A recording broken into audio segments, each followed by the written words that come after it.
꽤 오래전에 있었던 일이다. 그날도 여느 때처럼 일을 마치고 저녁 무렵에 집에 돌아와 보니 거실이 온통 어두컴컴했다. 그 시간대에 늘 식사 준비를 하며 날 맞아주던 어머니는 어두컴컴한 방 안에 웅크리고 앉아 두 손으로 귀를 틀어막고 있었는데, 어머니가 그러고 있는 건 난생 처음이었다. 무슨 안 좋은 일이라도 있나 싶어 초조해진 나는 곧장 어머니에게 달려가 말을 걸었다. 엄마, 무슨 일 있어요? 왜 방에 불도 안 켜고 이러고 있어요?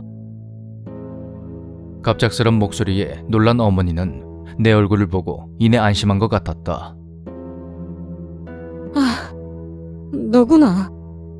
사람 좀 놀라게 하지 마라. 예? 놀란 건 오히려 저라고요.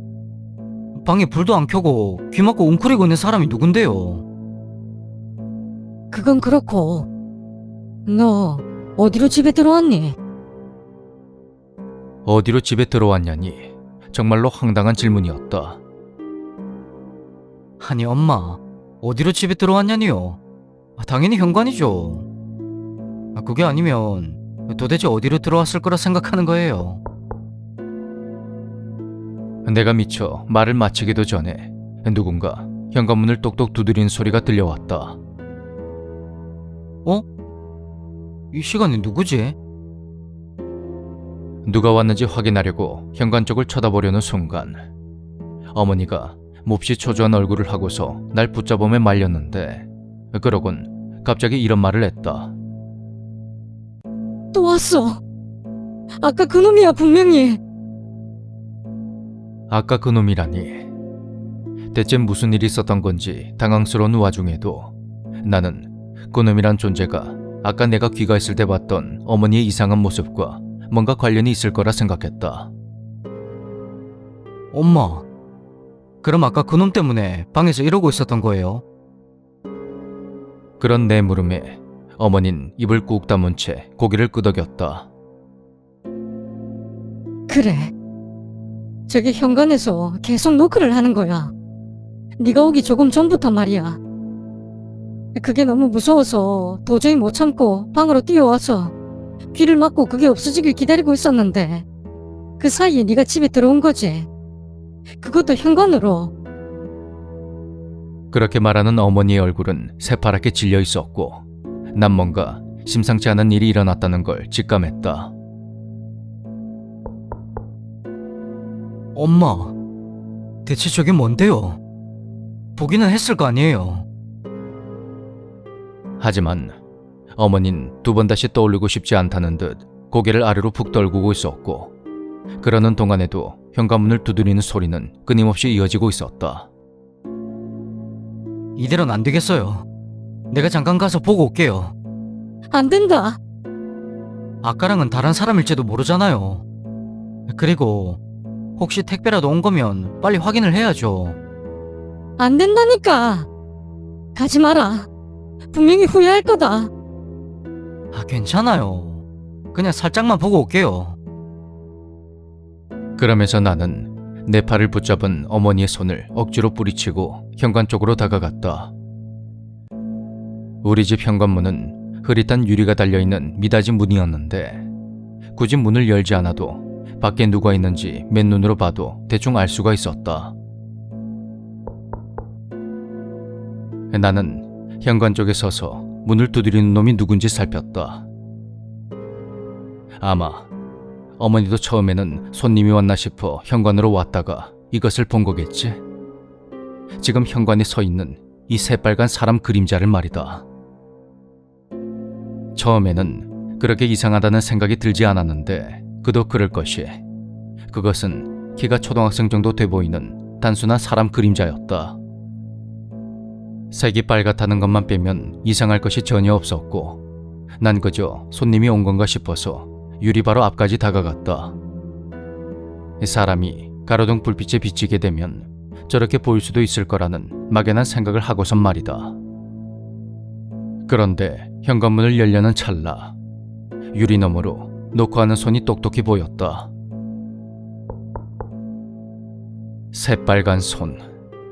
장갑 같은 것이 아닌 말 그대로 새빨간 맨손을 본 순간 난 이것이 인간이 아니라는 걸 직감적으로 느낄 수가 있었다. 하지만 그것을 깨달았을 때는 이미 늦어버렸는지 그놈 역시 현관문 너머에 있는 내 존재를 알아차린 것 같았다. 그리고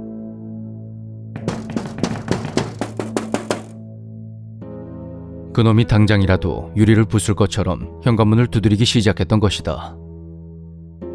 위태롭게 휘청거리는 현관문을 보고 있자니 나이가 먹을 만큼 먹은 나도 오금이 저려서 발을 떼지 못할 지경이 되었다. 너무 무서워서 도저히 움직일 수가 없었지만 그렇다고 계속 그곳에 서 있을 수만은 없었다. 어떻게든 몸을 움직여 그곳에서 벗어나려 했지만 이상하게도 재빨리 도망쳐야겠다는 생각은 들지가 않았다. 아마도 상대가 모르도록 조용히 도망쳐야 한다고 생각했는지 난 아주 천천히 뒤쪽으로 몸을 뺐다. 그러자 빨간 그림자도 약간의 변화를 보였는데 처음 봤을 때보다 키가 더 커진 것 같았지만 놓고 하는 팔의 위치는 변함이 없었다. 그러니까 실제로는 키가 커지는 것이 아니라 머리만 위쪽으로 쭉쭉 괴괴스럽게 자라고 있었던 것이다. 그렇게 자라난 머리는 현관 위쪽에 있는 작은 창으로 서서히 다가가고 있었는데 그 작은 창은 채광 용도라 하필 투명한 유리로 돼 있었다. 눈을 피해야 한다는 걸 알면서도 너무 무서워서 차마 시선을 돌릴 수가 없었다. 그리고 난 그 새빨간 그림자의 얼굴을 보고야 말았다. 온통 새빨간 얼굴에 한껏 벌어진 새까만 입과 부릅뜬 눈, 그리고 그것은 머리카락과 눈썹이 없었는데 얼핏 보기에 초등학교 저학년 정도 돼 보이는 아이 같았다. 끔찍한 눈을 대굴대굴 굴리며 집안을 들여다보는 그 흉측한 모습. 마침내 한계에 다다른 나는 그제서야 마구 소리를 지르며 거실로 도망쳐버렸고 어머니와 함께 두 손으로 귀를 막고서는 온몸을 덜덜 떨고 있었다. 그렇게 얼마나 지났을까? 뭐야? 다들 왜 이러고 있어? 온 힘을 다해 귀를 막고 있었던 탓에 아무런 감각이 없는 지경이었는데 갑자기 누군가 내 어깨를 잡고 흔들었다. 깜짝 놀라서 고개를 돌려보니 일을 마치고 들어온 아버지였다. 아, 뭐야. 아버지였어요. 놀라게 좀 하지 마세요. 아니, 내가 뭘? 놀란 건 오히려 나라고. 어떻게 둘이 불도 안 켜고 시커먼 방 안에 웅크리고 있는 거야? 갑작스런 목소리에 놀라기는 했지만 아버지의 얼굴을 보니 조금은 안심이 되었다. 아버지, 그런데 대체 어디로 집에 들어온 거예요?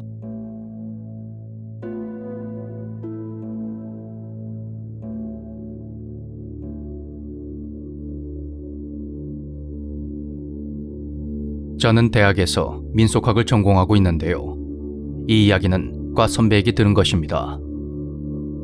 민속학은 기본적으로 오래된 이야기를 체록하기 위해 지역 곳곳을 돌아다니는 일이 많은데 그러다 보면 요괴에 대한 이야기나 괴담 같은 소중한 자료를 수집하게 됩니다. 하지만 시골 어르신들에게 혹시 무서운 이야기 아는 게 있냐고 여쭈면 대부분 그저 모른다는 대답만 돌아올 뿐이죠. 그러다가 우연히 이야기 하나를 듣게 되면 정작 하는 사람은 아무렇지도 않은데 실상은 아주 무서운 것들이 꽤 나온다고 합니다. 한 번은 선배가 어느 산에서 수출 굽는 할아버지에게 이야기를 부탁한 적이 있었는데 잠시 골똘히 생각에 잠긴 할아버지가 이런 이야기를 들려줬다고 합니다. 한 번은 산에서 나무를 베다가 그만 길을 잃었지 뭐야. 그래서 어느 오두막에 묵은 적이 있었는데 이런 곳에 오두막이 있었나 싶더라고. 혹시나 하고 문을 두드려 보니 웬 할머니 한 분이 나오시더군. 거기까지 들은 선배는 속으로 산할매 요괴 이야기인가 짐작을 하며 잠자코 귀를 기울였습니다. 겨우 자리를 얻어서 잠이 들었는데 어디서 이상한 소리가 들리더라고. 그래서 슬쩍 나가보니까 글쎄 그 할머니가 표고버섯 양식장에 있는 통나무 같은 곳에 밥을 떠먹이고 있는 거야. 통나무 위에 입이 뚫려 있어서 쩝쩝거리면서 밥을 먹는데 시끄러워서 잠을 잘 수가 없더라고. 어휴, 대체 그게 뭔지 살면서 그런 꼴은 또 처음 봤어. 그 말에 등골이 오싹해진 선배가 그래서 어떻게 됐냐고 물어봤답니다. 그랬더니 어쩌긴 날 밝아서 그냥 돌아왔지 뭐. 그때 할아버지가 봤던 통나무가 설마